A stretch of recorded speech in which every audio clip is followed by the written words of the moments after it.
यहाँ पर एक वेक्टर स्पेस वी दे रखा है जिसमें 2x2 ऑर्डर के मैट्रिसेस बिलोंग करते हैं।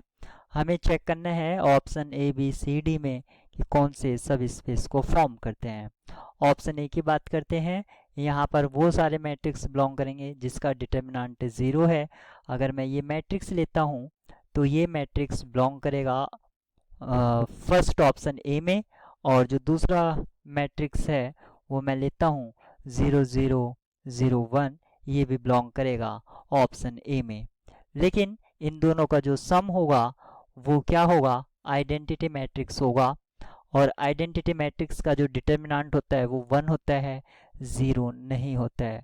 इनका सम मैट्रिक्स में बिलोंग नहीं कर रहा है, तो सम प्रॉपर्टी यहाँ पर फेल हो रही है, इसलिए सब स्पेस फॉर्म नहीं करेगा। लेकिन हाँ, आप ये कह सकते हैं इसमें 0 बिलोंग कर रहा था क्योंकि 0 मैट्रिक्स का डिटर्मिनेंट 0 होता है। ऑप्शन बी की बात करें तो यहाँ पर ये नॉन एम्प्टी है क्योंकि 0 मैट्रिक्स इसमें बिलोंग कर रहा है, यानी कि 0 स्क्वायर, यहाँ पर 0 ये रियल नंबर नहीं है, एक मैट्रिक्स को रिप्रेजेंट कर रहा है, तो मैट्रिक्स स्क्वायर इक्वल्स टू 0 होगा। ये भी नॉन एम्प्टी है।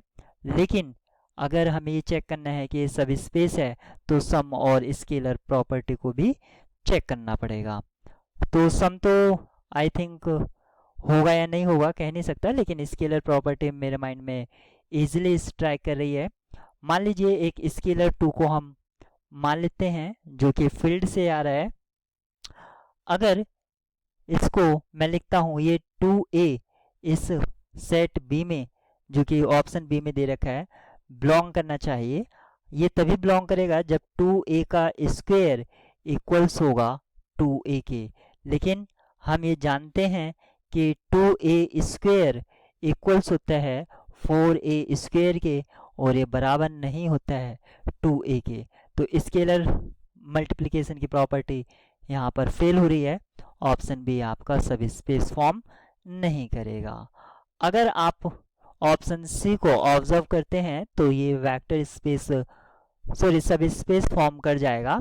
और किस तरह से सब स्पेस फॉर्म करेगा, क्योंकि A T equals to T A type का है, जहाँ पर टी आपका एक फिक्स मैट्रिक्स है, किसी भी तरह की प्रॉब्लम नहीं होगी सम में भी और स्केलर में भी, और 0 मैट्रिक्स यहाँ पर कम्यूट करेगा ही टी के साथ, नो प्रॉब्लम।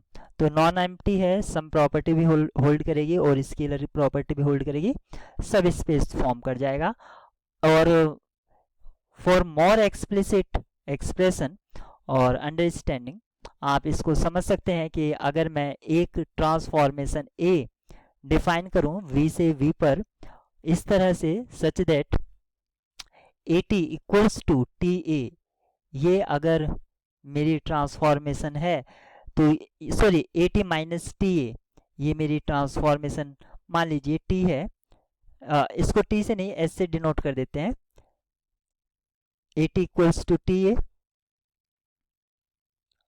क्योंकि एस से डिनोट करा है, एस से डिनोट किया जाए इसको या ए से डिनोट करना बेहतर है, ए से डिनोट करते हैं।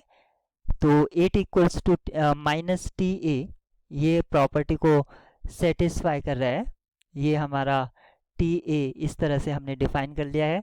तो इसका जो नल सेट होगा, नल स्पेस या नल सेट, वो क्या होगा, इसमें वो सभी मैट्रिक्स बिलोंग करेंगे V के such that T A equals to 0, यानी कि T A T equals to T A, ये आपका नल स्पेस या जो होता है वो सब स्पेस होता है। तो आप इस तरह से भी इसको समझ सकते हैं, ये यहाँ पर सब स्पेस की प्रॉपर्टी को फॉलो करेगा और ऑप्शन डी आपका रॉन्ग हो जाएगा।